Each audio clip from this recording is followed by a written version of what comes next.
Number 3, from the energy that is transferred between child and parent, is there positive influences, adequate affection, focus and discipline, or how do you discipline your child and yourself? Well, I think that our children are a reflection of us, and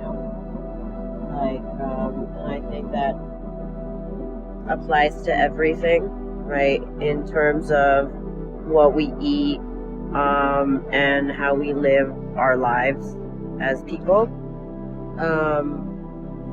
For example, like what we eat that, affects our health is what we teach our children to do, which will then do the same thing for them. So, I think as with everything, it starts with yourself, right?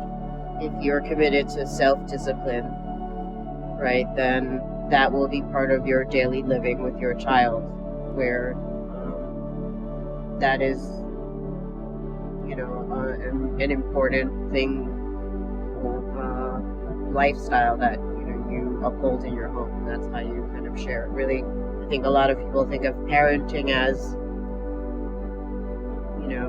getting some autonomous being to do something, but it really again starts with yourself, because your child is always going to look to you for what to do, right? And that probably also applies to how to teach the child to be curious and to explore. If they see you doing that. Right, we're very primitive animals, and our offspring are the same thing, right? So if we live a life that we ask questions and we are curious all the time and we are brave, then that's something that our child can use as an example, because it is the most important example. And I think, like speaking up when you need to speak up, or, standing up for yourself or other people, because, you can't teach that to someone, and that person's not an idiot. Children are very smart, and they're gonna, know the difference between, authenticity and, people that are just trying to control them and tell them what they should do. Yeah. What about discipline? Because, every child, especially when they like to explore and be curious, they'll be curious about everything, even about wrong habits. How do you? I think that everybody, it's like cooking. Everybody has their own formula and ideas and cultural background around that. Like personally, like for example, for us, we live as much of a Spartan life as possible, and we try very hard to live that life. And for example, again, like what I was saying, there's harsh discipline when you are not following the rules, no matter what they are, right? It's not about the rationale of the rules, but it's really the discipline and the structure behind them. So, if we live in this disciplined way, then it forces our child to live in this disciplined way. It's almost like, that whole Bruce Lee thing, the art of fighting without fighting. Instead of trying to teach our children what we want them to be, I think that we need to just live that life, and it's kind of like they're going to learn by association. Just how your child can learn to have a healthy life or have an unhealthy life based on watching their number one most important person in their life. And it's very Asian philosophy, mind, body, spirit.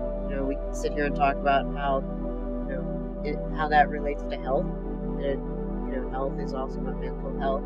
That's the same exact concept.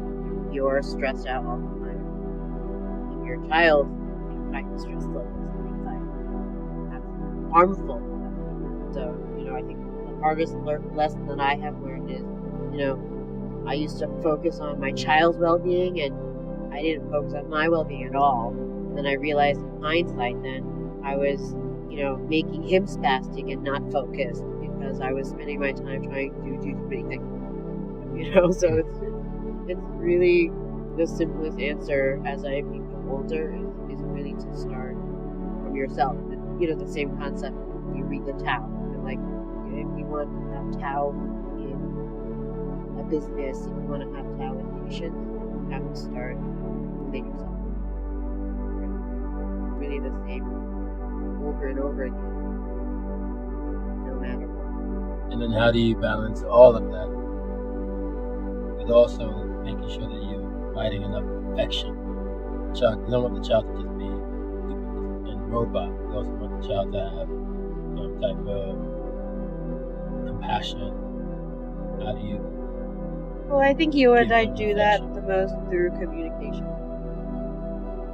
Like I was abused as a child, and there was beatings and discipline, but then there was nothing outside of that. Again, that was an unhealthy person living their unhealthy life, right? So, she had anger issues and then wouldn't talk. Like that's just spreading your, whatever illness on.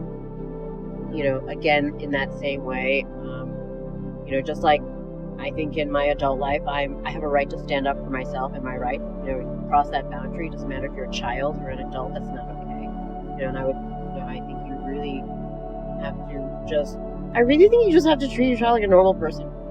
Like if they're infringing on your rights or your boundaries, it's okay to draw a line, right? And I think that the danger in the world is, I think everyone thinks that you don't want to step on some touchy things, but I think it's kind of the opposite. You make everything open and everything's out there and everything's communicated.